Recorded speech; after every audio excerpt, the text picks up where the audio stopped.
This episode is brought to you by Lucky Goat Coffee Company. Welcome to News and Brews with the Times, where we spill the tea on what's happening in Hall County, Georgia. It's August 25th, 2025. In today's episode, we're talking about the possibility of a nearby Trader Joe's, why the city of Flowery Branch is buying land, and how homeless people could get jobs with Hall County thanks to a new partnership. Good morning. I'm Stacy Smith.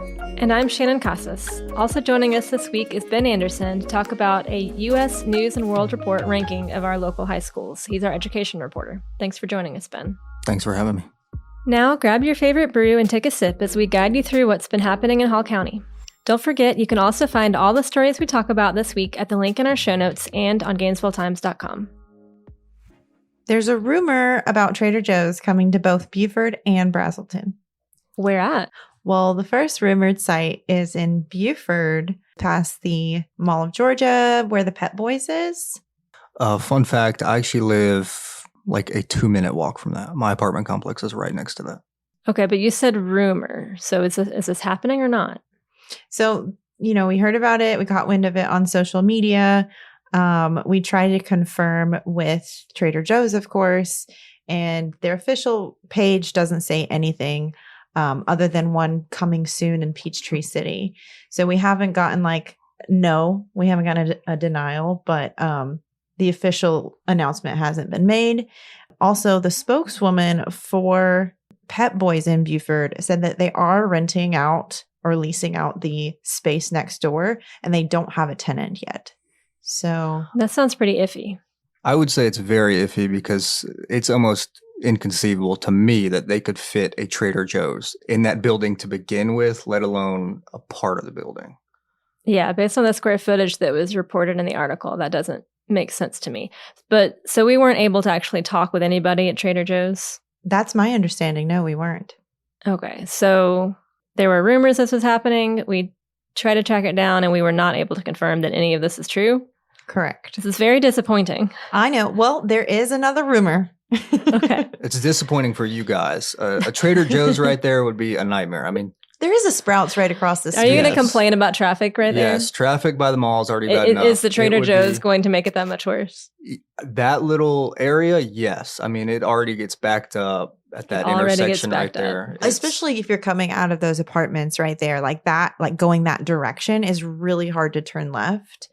I feel like if you live there, you have just accepted that traffic is awful, and that is on you. Yeah, we have a Sprouts across the street. We have a Publix right down the street, a Kroger a little bit down the road from that. We do not need a Trader Joe's right there. Well, they could put one up by me. That would be just fine. Yeah. Well, speaking of that, the other one is rumored to hopefully be coming to Brazelton. Again, nothing concrete, nothing announced, but there is a push from the mayor and the developer to try to attract Trader Joe's to the area. Okay. And I think the article had something about how you can request one.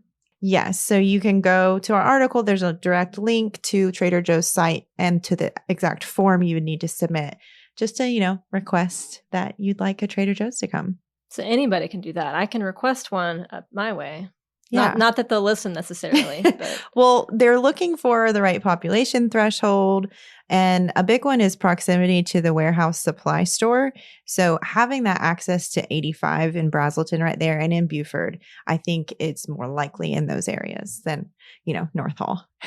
All right. Hey, but the inland port might make a difference there. I don't know. I could see them putting one more toward the 985 side. Yeah.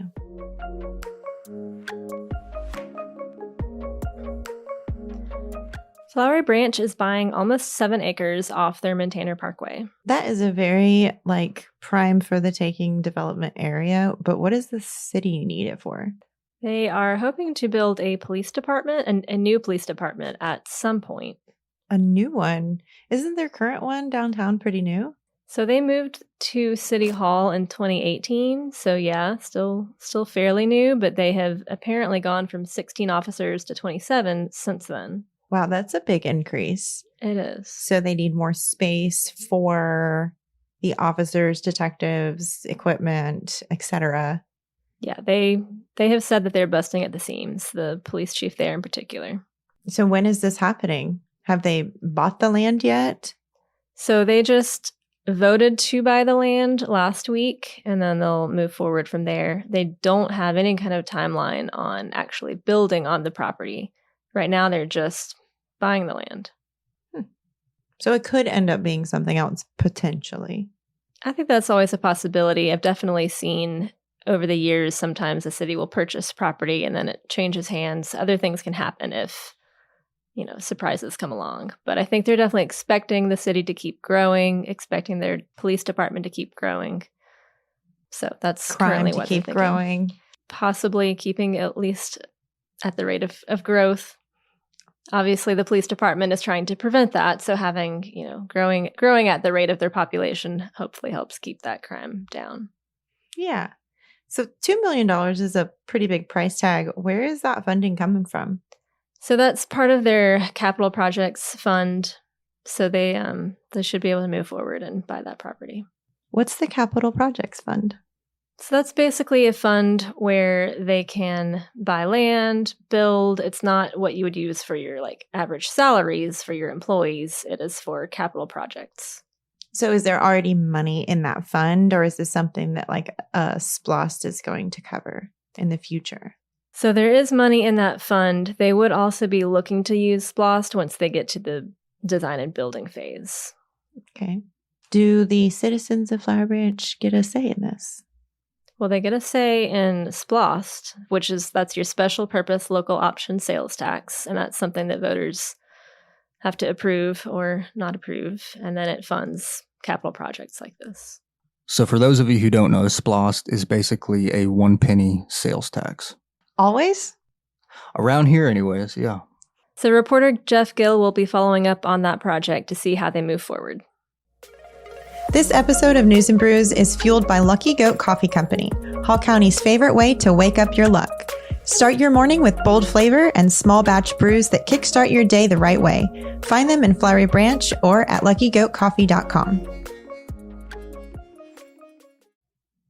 Hall County will be partnering with a nonprofit to provide temporary jobs for homeless people in the area. So how does that work?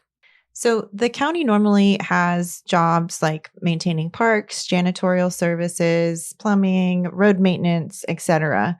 And what they're going to be doing is, instead of hiring directly, is partnering with North Georgia Works, which is the local nonprofit that's committed to improving the lives of homeless people. Okay, so they're doing maintenance projects, and how much are they going to be working? What are they going to get paid? So the jobs will be $16 an hour and up to 40 hours a week. Wow. Yeah, it's pretty good. So how does that, how does North Georgia Works then work with those people? We're just getting them jobs, but does that move them ahead? Will they be able to afford a home? Right. A lot of people on social media were concerned about their housing needs. And actually, North Georgia Works CEO Michael Giddens commented in response and said, quote, "We are a 1-year residential workforce development program. Our men live with us and commit to an intense program to change their habits in addition to learning the value of a good job." End quote.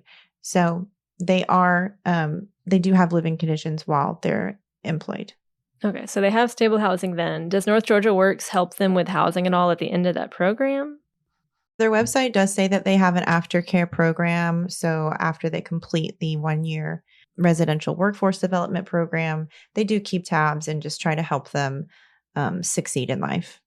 Okay. Yeah, I imagine that matters a lot because housing is still pretty expensive here. I think our housing market overall has changed some, but I imagine at that level, you're still looking for an apartment, and a lot of them are a They're lot. high. Yeah. Mm-hmm. So what does this mean for the county? Is that probably going to save them money? Yes. So in comparison to how much they would typically be spending on these jobs, compared to the $116,000 it's going to cost them to partner with North Georgia Works, they'll be saving around $127,000 annually. So it sounds like a win-win. Yeah, it sounds like a great idea.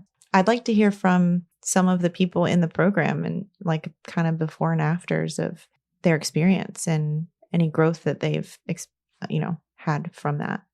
Yeah, that's a great idea. I know North Georgia Works has been around for a while, and I think we have done some of those stories in past projects they were involved with. So it'll be interesting when this one actually starts. So when does this start? It started this month, actually, and it'll go on for another year. That's really exciting. I hope we could maybe do like a, what does this person look like? What's their life right now? And then check in with them again at the end of the year. That would be cool. Yeah, that'd be really cool.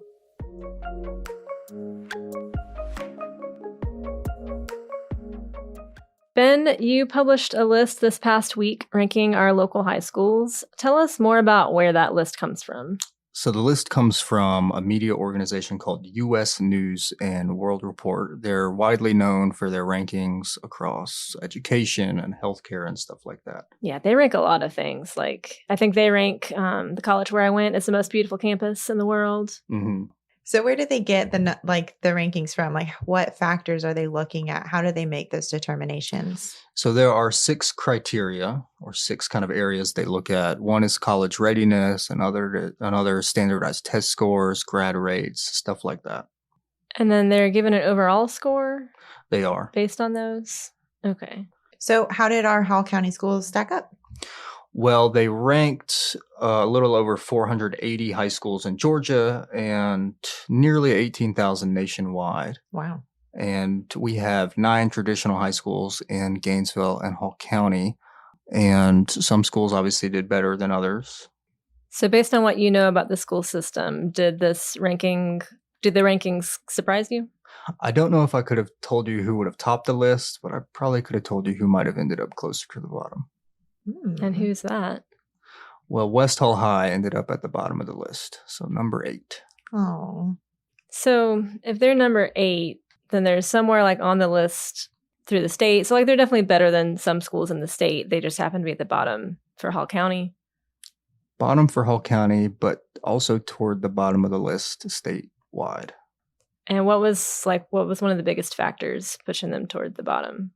Well, there are a number of factors that they look at. Some are weighted more heavily. They look at college readiness, grad rates, stuff like that. Did anything stick out for West Hall in particular? Their college readiness was only 21 out of 100. So that's one thing that they sort of underperformed on. So they've ended up at the bottom, I think, of several lists that you've reported. Yes. We did a story recently about chronic absenteeism, and they had the highest rate in the county. So what's going on at West Hall?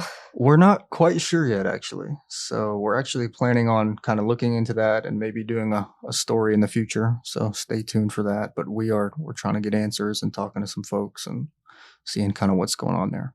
So who are you planning to talk to or hoping to talk to? Definitely want to talk to the principal, Lee Hathcock. Want to talk to the superintendent, Will Schofield.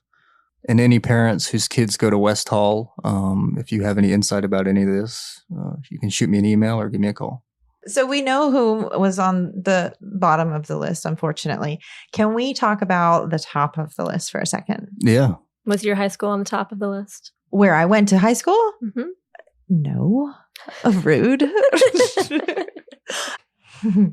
Prior to reading the story, my guess was that North Hall was number 1. And that was wrong. So all of you listeners, maybe you can guess who's number 1. Or you can read the full story at GainesvilleTimes.com.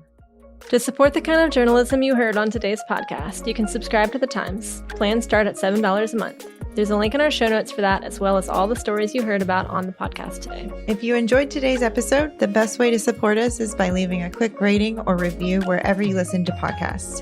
It makes a big difference. Got feedback or story ideas? Email us at podcastadmin@GainesvilleTimes.com. We'd love to hear from you. Thanks for listening, and don't forget to share News and Brews with a friend. We'll be back next week.